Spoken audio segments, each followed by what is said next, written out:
Hello बच्चों, science के electricity chapter की दूसरी क्लास में आप लोगों का स्वागत है। पिछली क्लास में आप लोगों ने आयंस के बारे में, चार्ज के बारे में पढ़ा।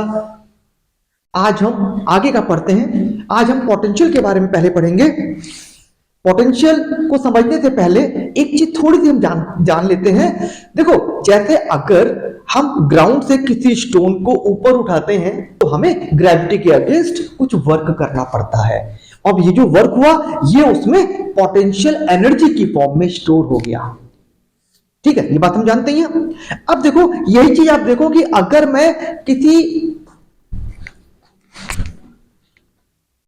अगर हम ये देखें कि किसी वेसल में वाटर का लेवल मुझे ऊपर उठाना था, मैं वाटर को ऊपर उठा रहा था, तो मेरे को यहां पर कुछ वर्क करना पड़ेगा और ये वर्क इसमें पोटेंशियल एनर्जी की फॉर्म में स्टोर हो जाएगा।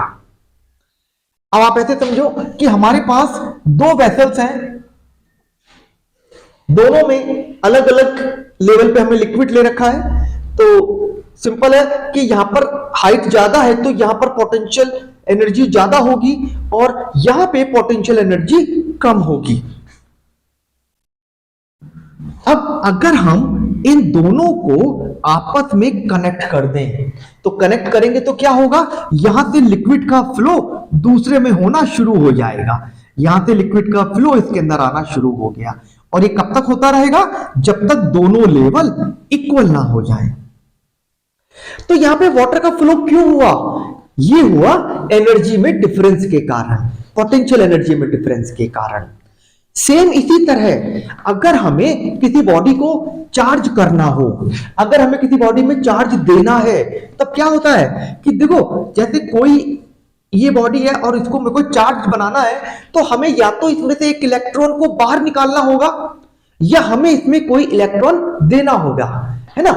तो चाहे हम इसमें एक इलेक्ट्रॉन देंगे तो वो नेगेटिवली चार्ज हो जाएगा, और या हम इसमें से इलेक्ट्रॉन बाहर निकालें, दोनों केस में हमें कुछ वर्क करना पड़ेगा और ये वर्क इसमें इलेक्ट्रिक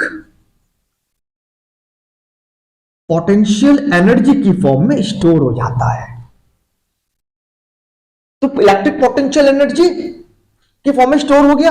ठीक, यहीं से अब हम लोग पोटेंशियल को बताएंगे। देखो, अब पोटेंशियल थोड़ा सा इजी हो जाएगा तुम्हारे को समझने में।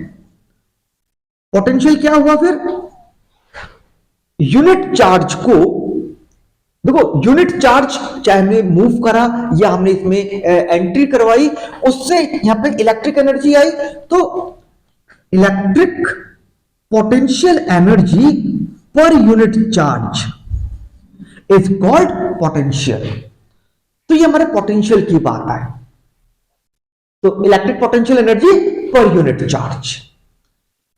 अब ये तो थी पोटेंशियल का मतलब क्या हुआ, ये वाली बात समझ में आई होगी। अब इसको हम डिफाइन कैसे करेंगे, ये वाली बात देखते हैं। अगर यहां पे हमारे पास कोई पॉजिटिव चार्ज है, कहीं पे हमारे पास ये चार्ज है, तो चार्ज के कारण एक चारों तरफ एक फील्ड बन जाती है जिसको हम इलेक्ट्रिक फील्ड कहते हैं। अब यहां पे अगर हमारा कोई टेस्ट पॉजिटिव चार्ज रखा है, देखो इस पर एक रिपल्शन फोर्स लगेगी। ठीक, अब रिपल्शन फोर्स लग रही है। अब इसको ऐसे समझो कि ये फोर्स इस तरफ लग रही है, रिपल्शन फोर्स, और हम अगर उसको क्लोज लाने की कोशिश करें, अगर हम क्लोज लाएंगे तो हमें इस फोर्स के अगेंस्ट वर्क करना पड़ेगा। ठीक है, तो ये मानो मूव करते हुए यहां पहुंच गया चार्ज और हम इसको वापस यहीं पर लेकर आना चाह रहे हैं, तो हमारे को रिपल्शन फोर्स के अगेंस्ट में हमें वर्क करना पड़ेगा। ठीक, तो अब ये जो हमने रिपल्शन फोर्स के अगेंस्ट में वर्क किया, ये ठीक कुछ वर्क करना पड़ा। अब यूनिट चार्ज को, ये तो हम यहां से लेके आए थे, अगर हम इसी चीज को इंफिनिटी से लेके आए, हमने माना कि भाई हम बहुत दूर से लेके आ रहा है, बहुत दूर से लेकर आ रहे हैं, बहुत दूर से मतलब हम इंफिनिटी से लेकर आ रहे हैं, तो इंफिनिटी से यूनिट चार्ज को लेकर आने में जितना वर्क हुआ वो हमारा इस पॉइंट का पोटेंशियल है। तो पोटेंशियल की डेफिनेशन बिल्कुल सिंपल सी हो गई आपके पास कि वर्क डन तो पोटेंशियल की डेफिनेशन बिल्कुल सिंपल हो गई कि work done by moving a unit charge from infinity to a point in electric field. Electric field में इंफिनिटी से यूनिट चार्ज लेकर आने में जितना वर्क होगा वो वहां का पोटेंशियल। तो पोटेंशियल के लिए पोटेंशियल को हम V से डिनोट करते हैं, तो V equal to work done for bringing a unit charge from infinity to a point upon charge. तो हमारे पास फॉर्मूला बन जाएगा V is equal to W upon Q, where Q is charge. ये हमारा पोटेंशियल है। अब देखो, अब हमने एक पॉइंट A पर इंफिनिटी से लेकर आए, तो वहां पर हमने देख लिया कितना वर्क हुआ, तो वो यहां का पोटेंशियल था, तो हमने उसको VA से डिनोट किया। इसी तरह कोई हम दूसरा पॉइंट ले लें अगर B पॉइंट, तो B पॉइंट पर भी आप इंफिनिटी से यूनिट चार्ज लेकर आते हो, तो जो वर्क हुआ वो यहां का पोटेंशियल। तो ये दो अलग अलग पॉइंटों के पोटेंशियल हो गए, इनके पोटेंशियल के डिफरेंस को पोटेंशियल डिफरेंस कहते हैं। तो ये आ गया हमारे पास पोटेंशियल डिफरेंस। तो ये हमारा पोटेंशियल डिफरेंस। तो पोटेंशियल डिफरेंस क्या है? VA minus VB। भाई दोनों पॉइंटों के पोटेंशियल के डिफरेंस को पोटेंशियल डिफरेंस कह दिया। अब इसको अगर हमें डिफाइन करना है, तो पोटेंशियल डिफरेंस को हम ऐसे भी डिफाइन कर सकते हैं कि work done bye a unit charge from moving one point two other. तो एक पॉइंट से दूसरे पॉइंट तक यूनिट चार्ज को लेकर जाने में जितना वर्क हुआ वो इन दोनों पॉइंटों के बीच का पोटेंशियल डिफरेंस हुआ। पोटेंशियल डिफरेंस वाली बात क्लियर हुई? पोटेंशियल डिफरेंस में अब एक आता है हमारे पास इसमें इसकी SI यूनिट। SI यूनिट क्या है? SI unit of potential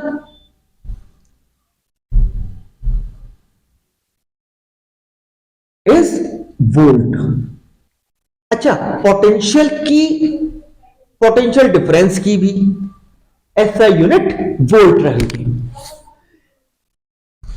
potential difference को मेजर करने वाला इंस्ट्रूमेंट वोल्ट मीटर होता है, ठीक। वोल्ट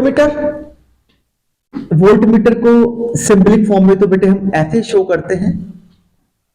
वोल्ट मीटर से हम वोल्टेज को, पोटेंशियल को मेजर करते हैं। हाँ, इसमें एक और बात ध्यान रखने की है कि जो पोटेंशियल डिफरेंस है ना, इसको हम अपनी डेली लाइफ की लैंग्वेज में वोल्टेज भी बोल देते हैं।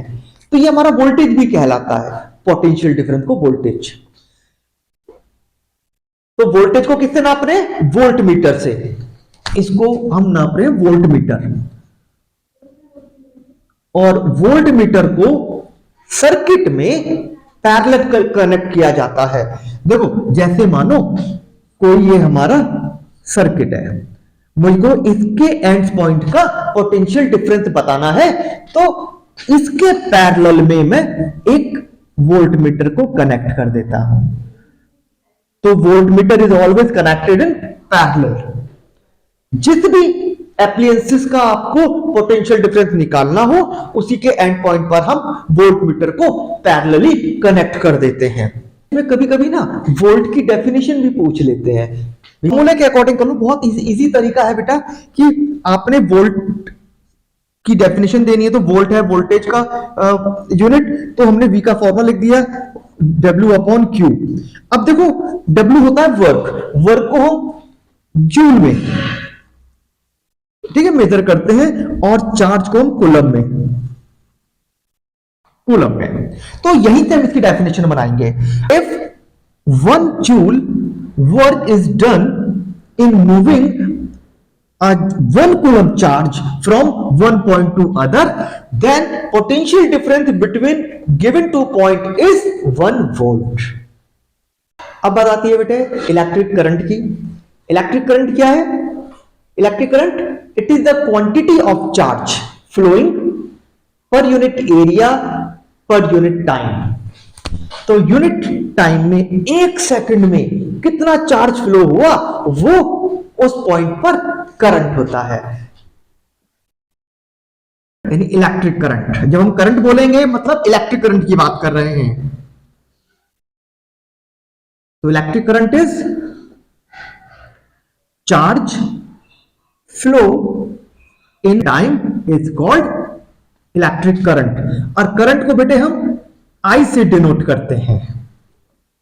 तो electric current it is defined flowing charge in 1 second. ठीक है, तो quantity of charge flowing per unit time is called electric current. Electric current is equal to charge upon time, I is equal to Q upon T. Current को I से denote करते हैं और charge को Q से, time को T से denote करेंगे। Q था हमारा चार्ज। देखो चार्ज का फॉर्मूला हमने पिछली क्लास में सीखा था, दोबारा रिवाइज कर लेते हैं। तो Q था चार्ज। चार्ज कैसे आता था? जब इलेक्ट्रॉन रिलीज हो जाते थे या इलेक्ट्रॉन आ जाते थे, तो जितने इलेक्ट्रॉन निकलते हैं उसके अकॉर्डिंग चार्ज आता है। तो हमारे चार्ज का फॉर्मूला, Q का फॉर्मूला होता है N into E, where N is number of electron and E charge of 1 electron। तो आप Q की वैल्यू को अगर आप यहां पे अप्लाई कर दोगे तो I का हमारे पास फॉर्मूला आ जाएगा N E अपॉन T, और एक फॉर्मूला था Q अपॉन T। तो ये हमारे पास चार्ज का फॉर्मूला आ गया है, चार्ज का फॉर्मूला आ गया। और ये यहां से हमारे पास ये हमारा करंट का फॉर्मूला भी आ जाता है। तो ये करंट का फॉर्मूला। अब करंट को मेजर किस चीज में करते हैं? यूनिट। तो unit of electric current is ampere. Ampere, और इसको कैपिटल ए से डिनोट करते हैं। इलेक्ट्रिक करंट की यूनिट हो गई आपकी। अब अगर एम्पियर को भी मेरे को अगर डिफाइन करना पड़ जाए तो वो कैसे करोगे? तो देखो अभी मैंने बताया था जैसे वोल्ट के लिए, सेम वैसे ही आप एम्पियर को डिफाइन कर सकते हो। तो देखो एम्पियर को डिफाइन करने के लिए पहले इसका फॉर्मूला लिख लो। एम्पियर होती है करंट की यूनिट। तो current I is equal to Q upon T। अब Q को कूलम में आप मेजर करते हो और टाइम को सेकंड में, तो करंट हमारी एम्पियर में आती है। डिफाइन कैसे करेंगे? If 1 coulomb charge moves in 1 second then flowing current is called 1 ampere. तो when 1 coulomb of charge flowing in 1 second then amplitude of current is 1 ampere when flowing charge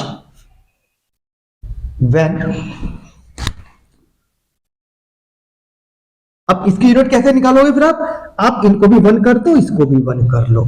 तो when 1 coulomb of charge flowing in 1 second then flowing current is 1 ampere। तो बेटे अब बात आती है कि current को हम मेजर किस इंस्ट्रूमेंट से करते हैं? तो current is measured by an instrument called ammeter. तो हम इसको एमीटर से मेजर करते हैं। एमीटर, और इसको हम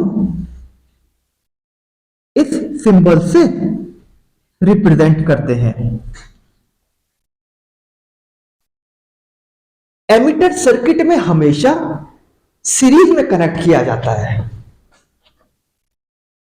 देखो जैसे ये कोई हमारी अप्लायंसेस है, कोई रेजिस्टेंस हमने ले लिया और मुझे अगर यहां पे करंट का पता लगाना है तो हम अपने एमीटर को सीरीज में कनेक्ट करेंगे। तो ammeter is always connected in series. अच्छा, एमीटर के बारे में एक और खास बात है, एमीटर का रेजिस्टेंस हमेशा बहुत ही कम लिया जाता है। तो resistance is always very less, इसका रेजिस्टेंस बहुत ही लो होता है। अब बात करते हैं कि करंट की डायरेक्शन क्या होगी। तो देखो करंट, वैसे हमारी करंट स्केलर क्वांटिटी है, ठीक है, ये स्केलर क्वांटिटी है। लेकिन इसकी हम कन्वेंशनल डायरेक्शन का पता लगाते हैं। तो डायरेक्शन क्या है? डायरेक्शन का पता लगाने के लिए तो देखो एक चीज, करंट का फ्लो कैसे होता था? जब चार्ज मूव करता है, डेफिनेशन के अकॉर्डिंग है ये, है ना। तो जब चार्ज मूव करेगा, चार्ज तो हमारे पास पॉजिटिव भी हो सकता है, नेगेटिव भी हो सकता है। तो दोनों के अकॉर्डिंग अगर आप देखो तो देखो, अगर मानो पॉजिटिव चार्ज, भाई ये हमारे पॉजिटिव चार्ज की डायरेक्शन है। इसी तरह negative charge, negative charge generally हम इलेक्ट्रॉन के मोशन को बोलते हैं। तो पॉजिटिव चार्ज का जो डायरेक्शन है वो ही इलेक्ट्रिक करंट की डायरेक्शन है। लेकिन इलेक्ट्रॉन के केस में, नेगेटिव चार्ज के केस में अपोजिट होता है। यहां पर देखो, नेगेटिव चार्ज की डायरेक्शन ये आ रही है, लेकिन करंट इसके अपोजिट में होता है। तो current flows in direction of opposite to flow of negative charge and in direction of flow of positive charge. तो ये थी करंट की डायरेक्शन की बात। अब इसमें एक बात आती है कि करंट का फ्लो होता क्यों है, कैसे होता है। तो how the electric current flow in a wire, किसी वायर में करंट का फ्लो क्यों होता है, इसको समझते हैं। इसको समझने से पहले तो कोई छोटा सा अब एक डायग्राम में देखो। जैसे ये मैंने एक वायर को थोड़ा मैग्नीफाइंग करके दिखा दिया। अब कोई भी हमारे पास मेटेलिक पीस है, वायर का पीस है, तो छोटे छोटे एटम से मिलकर बना है। एटम है, इसके अंदर फ्री इलेक्ट्रॉन्स हैं। तो मेन बात है इसके अंदर इलेक्ट्रॉन्स हैं, तो यहां पर इलेक्ट्रॉन्स हैं। और हमें एक बात भी पता है कि ये इलेक्ट्रॉन जो है वो कंटिन्यू मूव भी करते रहते हैं। नॉर्मल हमने एक वायर का पीस ले रखा है, अंदर बहुत सारे इलेक्ट्रॉन हैं, मूव कर रहे हैं, लेकिन इनका मोशन कहता है ये रैंडमली है। रैंडमली मतलब कोई इलेक्ट्रॉन इधर भाग रहा है, कोई इलेक्ट्रॉन इधर भाग रहा है, कोई इस डायरेक्शन में, कोई सीधा, कोई नीचे की तरफ, कोई लेफ्ट, कोई राइट, सब रैंडमली पूरे में बिखरे पड़े हैं। अब पूरे में भाग तो रहे हैं लेकिन रैंडमली है। तो क्या हुआ? तो चार्ज का एक पर्टिकुलर डायरेक्शन में मोशन नहीं हो पाया, सब एक दूसरे को कैंसिल आउट कर देते हैं। तो ओवरऑल कोई करंट का फ्लो नहीं। सिंपल, ये अगर मेरे पास वायर था, कोई वायर का पीस है, नॉर्मल है, अभी ऐसे रखा हुआ है, कोई करंट का फ्लो नहीं हो रहा। लेकिन अगर हम इसके दोनों एंड्स को किसी बैटरी से कनेक्ट कर दें, मैंने यहां पर एक बैटरी या मैंने एक सेल लगा दिया, ये मैंने सेल अप्लाई करा है। तो जब हम सेल लगा देते हैं तो देखो सेल में दो टर्मिनल होते हैं, एक पॉजिटिव टर्मिनल और एक नेगेटिव टर्मिनल। पॉजिटिव और नेगेटिव, इलेक्ट्रॉन पर होता है नेगेटिव चार्ज। तो ये जो इलेक्ट्रॉन है जो पूरे में बिखरे हुए थे, रैंडमली मूव कर रहे थे, वो इस पॉजिटिव टर्मिनल की तरफ अट्रैक्ट होते हैं। तो सब इस टर्मिनल पर आने की कोशिश करते हैं, तो सब के सब अलाइंड हो जाते हैं, सब एक ही डायरेक्शन में मूव करने लगते हैं और ये इनका सर्कुलेशन शुरू हो जाता है। तो हम कहते हैं करंट का फ्लो हो गया। तो करंट के फ्लो के लिए मेन बात क्या थी? करंट के फ्लो के लिए हमने यहां पर पोटेंशियल का डिफरेंस अप्लाई करना पड़ा, क्योंकि जब पोटेंशियल का डिफरेंस होगा तो तभी करंट का फ्लो हो पाएगा। तो ये तो था रीजन हमारा कि how the electric current flow in a wire. अब भाई एक बात ये भी आती है कि ये करंट का फ्लो कंटिन्यू कब तक होता रहेगा? किसी भी सर्किट में, किसी भी वायर में हम कंटिन्यूअस फ्लो कैसे बना सकते हैं? तो किसी भी सर्किट में कंटिन्यूअस फ्लो के लिए हमें एक एक्सटर्नल सोर्स देना पड़ेगा, हमें एक सेल या हमें बैटरी से इसके कनेक्ट करना पड़ेगा, या हमें कोई एसी सोर्स से इसको जोड़ना पड़ेगा। चाहे एसी सोर्स से जोड़ू, सेल, बैटरी, इनको अप्लाई करने का मतलब होता है कि हमने इसके एंड पर पोटेंशियल डिफरेंस क्रिएट करा है। तो यह था रीजन कि कंटिन्यूअस फ्लो कैसे होता है। बेटे अब बात करते हैं इलेक्ट्रिक सर्किट की। इलेक्ट्रिक सर्किट क्या होता है? A continuous conducting path consisting of wire bulb, resistance and any other appliances. जैसे ये हमने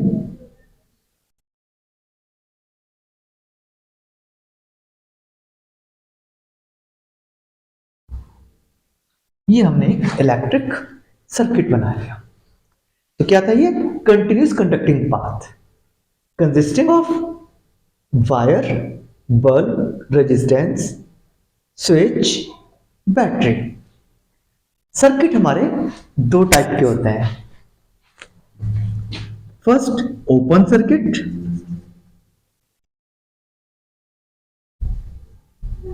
एंड सेकंड क्लोज सर्किट।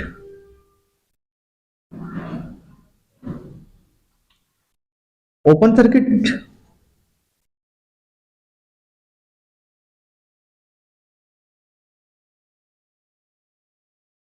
देखो, ये ओपन सर्किट है बेटा, और ये मैंने एक क्लोज सर्किट बनाया है। दोनों में देखो डिफरेंस बिल्कुल क्लियर है। ओपन सर्किट में हमारा स्विच ओपन होगा और क्लोज सर्किट में स्विच क्लोज होगा। अगर स्विच क्लोज है इट मींस इसमें करंट का फ्लो हो रहा है, और अगर हमारा स्विच ओपन है तो करंट का फ्लो नहीं हो रहा। यानी कि नाम से थोड़ा सा उल्टा हो जाता है। क्लोज का मतलब हमें लगता है कि सर्किट क्लोज मतलब कि बंद कर रखा है हमने, कोई करंट का फ्लो नहीं, पर ऐसा नहीं है। क्लोज सर्किट का मतलब है कि करंट का फ्लो सर्किट में हो रहा है। तो ये ओपन सर्किट और क्लोज सर्किट की बात। अब आता है बेटे इसमें सर्किट डायग्राम। सर्किट डायग्राम क्या होता है? वो डायग्राम जो हमें यह शो करता है कि किस तरह डिफरेंट इलेक्ट्रिकल एप्लायंसेस को सिंबल के थ्रू शो किया जाता है। यानी कि a diagram which shows how different components in a circuit have been connected by using their symbols। तो ये हमारा सर्किट डायग्राम। अब देखो जैसे हम अगर इसको देखें तो ये हमारा एक सर्किट डायग्राम है। तो इसमें क्या है कि बल्ब, रेजिस्टेंस, बैटरी, स्विच, इनको हमने सिंबल की फॉर्म में रिप्रेजेंट किया है। अच्छा, जब हमें सर्किट डायग्राम बनाना हो तो उसमें दो चीजें हम और भी शो करते हैं बेटा। अभी मैंने तुम्हें बताया था वोल्ट मीटर और एमीटर के बारे में। तो वोल्ट मीटर हमेशा पैरेलल में कनेक्ट करा जाता है। मानो हमें बल्ब के एंड्स पर पोटेंशियल डिफरेंस बताना है, वोल्टेज बतानी है, तो हम वोल्ट मीटर को बल्ब के पैरेलल में कनेक्ट कर लेते हैं। इसी तरह मुझे अगर सर्किट में करंट को बताना है तो मैं सर्किट में सीरीज में एमीटर को कनेक्ट कर लेता हूं। तो ये था हमारा सर्किट डायग्राम। अभी हमने बात करी कि हम डिफरेंट इलेक्ट्रिकल एप्लायंसेस को उनके सिंबल की फॉर्म में शो करते हैं। तो ये सिंबल क्या है? सिंबल क्या होते हैं? देखो, सिंबल का मतलब होता है शॉर्टकट, सिंबल का मतलब होता है साइन। यानी कि अगर मेरे को ये डायग्राम बनाना था तो देखो मैं यहां पे बैटरी, तो पूरा बैटरी का अगर मैं ओरिजिनल डायग्राम बनाऊं, स्विच का बनाऊंगा तो बहुत ज्यादा स्पेस ले लेगा, बहुत ज्यादा टाइम लगेगा। तो उससे बचने के लिए हम इनके सिंबल्स का यूज करते हैं। जैसे कुछ कॉमन सिंबल्स मैं तुम्हें बताता हूं। जैसे वायर के लिए, तो वायर के लिए हम स्ट्रेट लाइन शो करते हैं। अगर हमारा कनेक्टिंग वायर है, यानी कि दो वायर अगर हमारे कनेक्ट हो रहे हैं तो उसके लिए हम ये इस प्रकार से शो करते हैं। और अगर हमारा नॉन कनेक्टिंग वायर है तो नॉन कनेक्टिंग वायर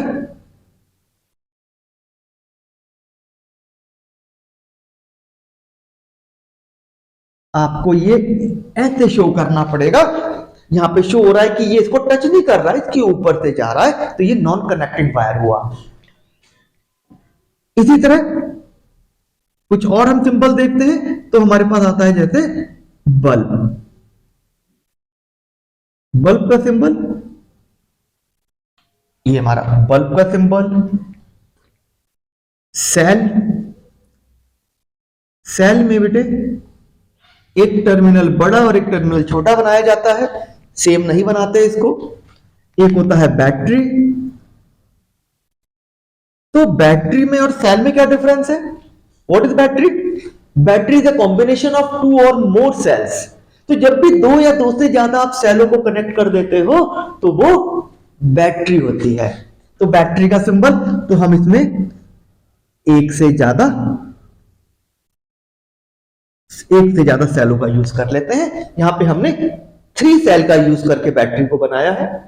यहां पर सर्किट डायग्राम में 2 सेल की बैटरी है और ये तो सिंगल सेल है तो सेल ही कहलाएगा। इसी के साथ में फिर हमारे पास एक आता है रेजिस्टेंस। रेजिस्टेंस रेजिस्टेंस को हम ये ऐसे जिग जैग से शो करते हैं। रेजिस्टेंस हमारे 2 टाइप के होते हैं। एक तो सिंपल रेजिस्टेंस जिसको हम फिक्स रेजिस्टेंस भी बोलते हैं, और एक होता है वेरिएबल रेजिस्टेंस। वेरिएबल रेजिस्टेंस, तो वो वेरिएबल रेजिस्टेंस को शो करने के लिए हम ये इस तरह से शो करते हैं। इसको एक तरीके से और भी शो करा जाता है, तो और उसको बोलते हैं रियोस्टेट।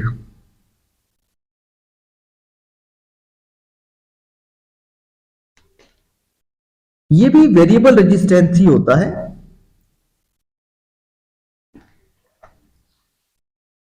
तो रियोस्टेट को वेरिएबल रेजिस्टेंस भी बोल देते हैं। फिर इसके बाद में हमारे पास एक आता है स्विच। देखो स्विच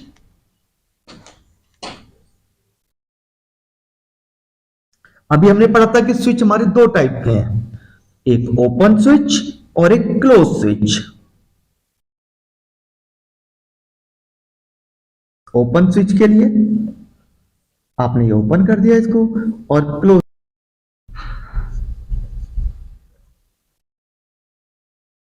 तो ये क्लोज स्विच का सिंबल हुआ। इसके अलावा हमारे पास कुछ हमने यहां पर मीटर्स का यूज किया, तो इनके सिंबल्स देखो। तो पहला हमारे पास था इसमें वोल्ट मीटर। वोल्ट मीटर के लिए सिंपल आप सर्किल में V लिख देते हैं। एमीटर, एमीटर में A आप लिखेंगे और फिर गैल्वेनोमीटर।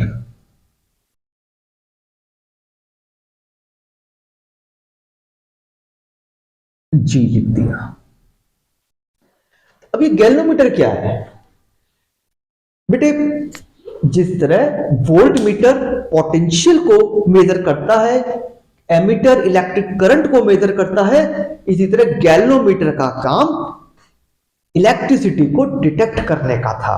तो सबसे पहले गैल्वेनोमीटर ही डिवाइस बनाई गई थी, और जो केवल डिटेक्ट करती थी, ये मेजर नहीं करती थी। मेजर करने के लिए हमने गैल्वेनोमीटर को फिर मॉडिफाई किया, और मॉडिफाई कर कर ही इसको वोल्ट मीटर या एमीटर में कन्वर्ट किया। ये कुछ सिंबल्स है हमारे। अब आता है बेटे इसमें ओम्स लॉ।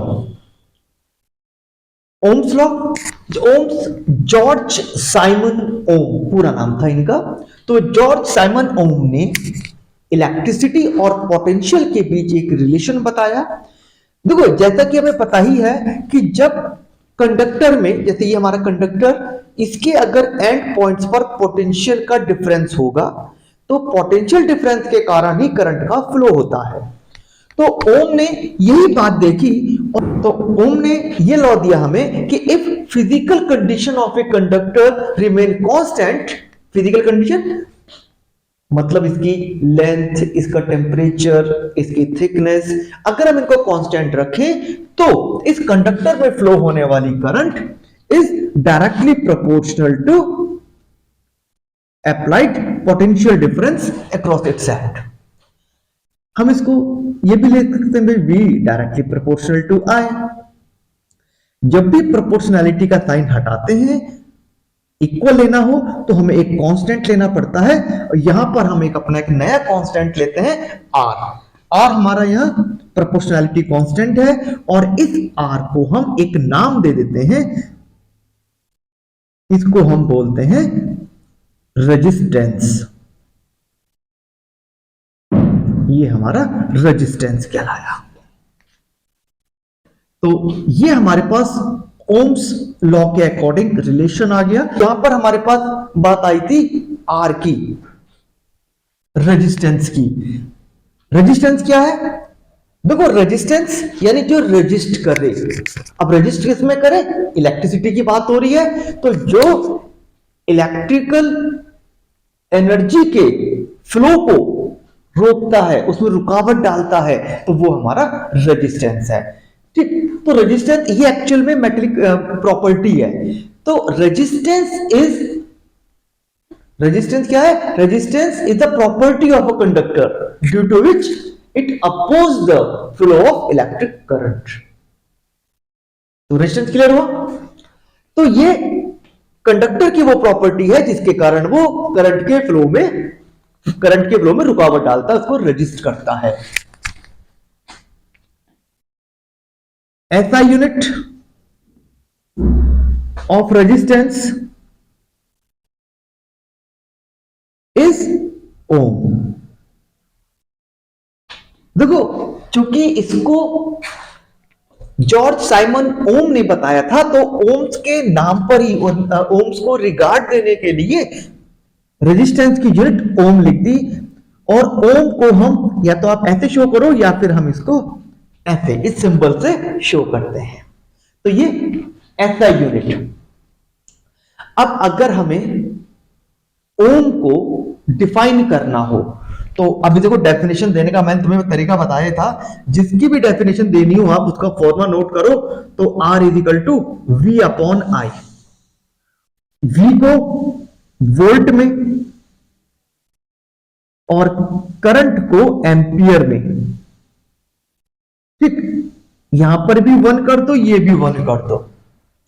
अब देखो डिफाइन कैसे करोगे? If 1 volt potential difference applied at the end of a conductor and 1 ampere current is flow through it, then the resistance of this conductor is 1 ohm। तो ये ओम की डेफिनेशन दिया है। ओम्स में बेटे एक और भी खास बात आती है कि अगर हम V और I के बीच में ग्राफ ड्रॉ करें, तो ये हमेशा स्ट्रेट लाइन आता है। ये शो करता है कि ये डायरेक्टली प्रोपोर्शनल है। तो जो भी डायरेक्टली प्रोपोर्शनल होते हैं वो स्ट्रेट लाइन हमारे ग्राफ शो होते हैं। तो VI ग्राफ हमेशा स्ट्रेट लाइन आएगा। तो ये ओम्स लॉ। अब इसी में एक छोटी सी बात और आती है कि सर्किट हमारे दो टाइप के बन जाते हैं। एक तो ओमिक सर्किट और एक होते हैं हमारे अनओमिक सर्किट। देखो ओमिक सर्किट क्या है? वो सर्किट जो ओम्स लॉ को फॉलो करते हैं वो ओमिक सर्किट। जो ओम्स लॉ को फॉलो नहीं कर रहे तो वो हमारे अनओमिक सर्किट है। तो देखो सारे के सारे अधिकतर तो हमारे ओमिक सर्किट ही होते हैं। और अनओमिक कौन से हैं वो तुम्हें याद रखने की बात है। तो अनओमिक सर्किट में आपको अगर कोई एग्जांपल देना होगा तो आप बोलेंगे bulb of torch, diode valve, triode valves. तो ये हमारे अनओमिक सर्किट के एग्जांपल्स हो जाते हैं। तो बेटे अब बात आती है कि रेजिस्टेंस किन किन बातों पे डिपेंड करता है, यानी कि फैक्टर्स अफेक्टिंग रेजिस्टेंस। तो फैक्टर्स अफेक्टिंग रेजिस्टेंस। सबसे पहले resistance directly proportional to length of conductor. अगर हमारी कंडक्टर की लेंथ L है तो रेजिस्टेंस डायरेक्टली प्रोपोर्शनल है। मतलब जितना ज्यादा लंबा वायर लिया जाएगा उतना ज्यादा रेजिस्टेंस लगेगा। सेकंड बात आती है क्रॉस सेक्शन एरिया की। तो क्रॉस सेक्शन एरिया क्या होता है? देखो जैसे ये वायर है, इसको मैं अगर ऐसे बीच से कट कर दूं, हम इसे कट कर देते हैं, तो आप इसको अगर आप ऐसे देखोगे तो ये सर्कुलर शेप बन रही है। तो ये इसका क्रॉस सेक्शन एरिया है। तो resistance inversely proportional to cross section area. Resistance ये मेटल पर भी, ये मटेरियल पर भी डिपेंड करता है कि मटेरियल हमारा कैसा है। मटेरियल कैसा है मतलब जैसे कि मेटल में अगर हम देखें कॉपर है, सिल्वर है, आयरन है, अलग अलग मेटल है, तो बेटे उन सबके रेजिस्टेंस, इनके तो रेजिस्टेंस कम होते हैं, लेकिन अगर हम मेटल में भी देखें तो कॉपर का रेजिस्टेंस आयरन से भी कम होगा। तो ये मेटेलिक प्रॉपर्टी होती है, यानी कि वो सब्सटेंस के नेचर पर डिपेंड करता है और टेम्परेचर पर भी डिपेंड करता है।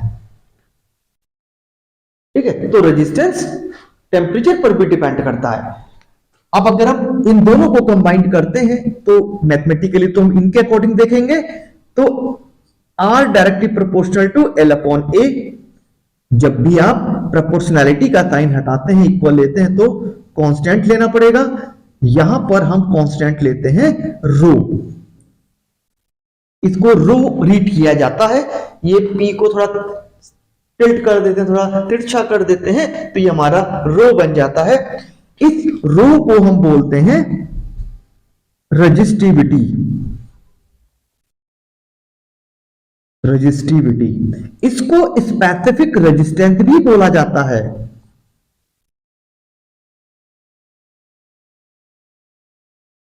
ये स्पेसिफिक रेजिस्टेंस भी कहलाता है। तो एक हमारे पास ये एक अलग फॉर्मूला आ गया, R is equal to rho L upon A। Resistivity, इसकी क्या यूनिट होगी? तो SI यूनिट ऑफ रजिस्टिविटी, इसकी यूनिट होती है ओम मीटर। इसकी यूनिट ओम मीटर। अब रजिस्टिविटी के बारे में कुछ खास बात जो जरूर ध्यान में रखनी चाहिए हमें। पहली बात यह कि रजिस्टिविटी वायर की लेंथ पर डिपेंड नहीं करती, उसके क्रॉस सेक्शन एरिया पर डिपेंड नहीं करती, ये केवल मेटल के एलिमेंट के नेचर पर डिपेंड करती है। जैसे मानो कि कॉपर वायर लिया, ये मैंने एक कॉपर वायर लिया मानो 10 सेंटीमीटर का, तो इसकी रजिस्टिविटी X है। अब अगर मैंने यही कॉपर के वायर को 100 मीटर का ले लिया तो उसकी रजिस्टिविटी भी X ही रहेगी, यानी रजिस्टिविटी चेंज नहीं होगी। तो रजिस्टिविटी मेटेलिक प्रॉपर्टी होती है, तो वो नहीं बदली जाती है, केवल मटेरियल टू मटेरियल चेंज होती है ये। ठीक है, तो रेजिस्टेंस वाली बातों में हमें बात समझ में आई गई है। यहां पर जो क्रॉस सेक्शन एरिया है ये थिकनेस से रिलेटेड भी है, तो जितना ज्यादा एरिया होगा, यानी जितना ज्यादा मोटा वायर होगा, अगर मोटा वायर होगा तो यानी एरिया ज्यादा हुआ, एरिया ज्यादा होगा तो रेजिस्टेंस कम होगा। तो जो मोटा वायर है, जो थिक वायर है, उसका रेजिस्टेंस कम होता है, और जो जितना पतला वायर होगा उसका रेजिस्टेंस उतना ही ज्यादा होता है। अब देखो, इन्हीं चीजों को हमारे पास मटेरियल थे, जैसे हम बात करते थे कंडक्टर की, इंसुलेटर्स की, तो कंडक्टर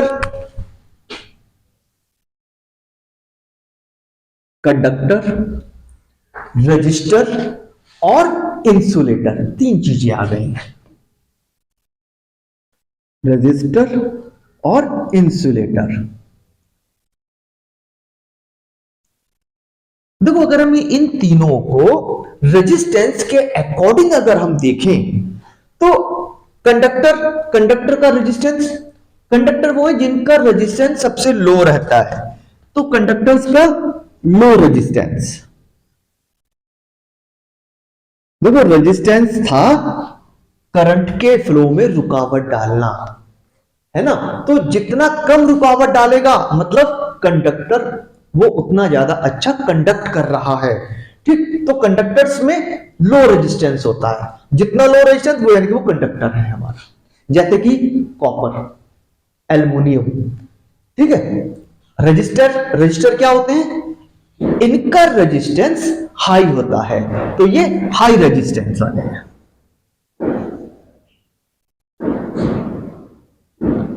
हाई रेजिस्टेंस, और इंसुलेटर ये तो बहुत ज्यादा हाई, यानी इनफाइनाइटली हाई।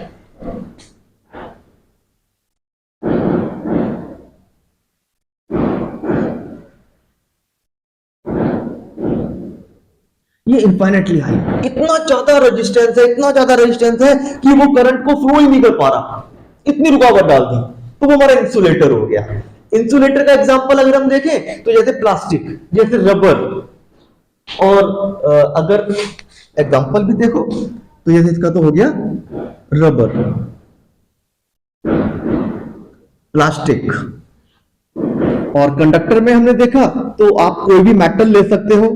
जनरली मैंने कॉपर ले लिया, एल्युमिनियम लिया, सिल्वर लिया। और रजिस्टर का एग्जांपल तो एलॉयज, तो एलॉय हमारे रजिस्टर में यूज होते हैं। तो ये रेजिस्टेंस के अकॉर्डिंग आप देख लेते हो। इसी में हमारी रेजिस्टिविटी की बात आती है। रेजिस्टिविटी जैसे रेजिस्टेंस का भी है वैसे रेजिस्टिविटी के अकॉर्डिंग कंडक्टर की रेजिस्टिविटी लो होती है, लो रेजिस्टिविटी। इसी तरह हाई रेजिस्टिविटी और एक्सट्रीमली हाई रेजिस्टिविटी। क्लियर है बात? तो यहां तक में कुछ कंफ्यूजन है, कोई डाउट है? बेटा आज की क्लास में हमने electric potential, electric current, electric circuits, इनके बारे में जाना। और हमने जाना कि करंट का कंटिन्यू फ्लो किस तरीके से होता है, कैसे होता है। हमने ओम्स लॉ के बारे में जाना, हमने रेजिस्टेंस और फैक्टर्स अफेक्टिंग रेजिस्टेंस, हमने इनके बारे में जाना। अगली क्लास में हम लोग देखेंगे कि कॉम्बिनेशन ऑफ रेजिस्टेंस क्या होता है। हम देखेंगे कि इलेक्ट्रिक पावर क्या है, हम जानेंगे इलेक्ट्रिक एनर्जी कैसे फाइंड करते हैं, और इलेक्ट्रिक करंट के क्या क्या इफेक्ट हैं। तब तक अपनी पढ़ाई करो। जो डाउट्स हो आप कमेंट बॉक्स में लिखकर भेज सकते हैं, तो मैं उसका जल्दी से जल्दी फिर सॉल्यूशन आपको भेजूंगा। तब तक तैयारी करो। Good luck.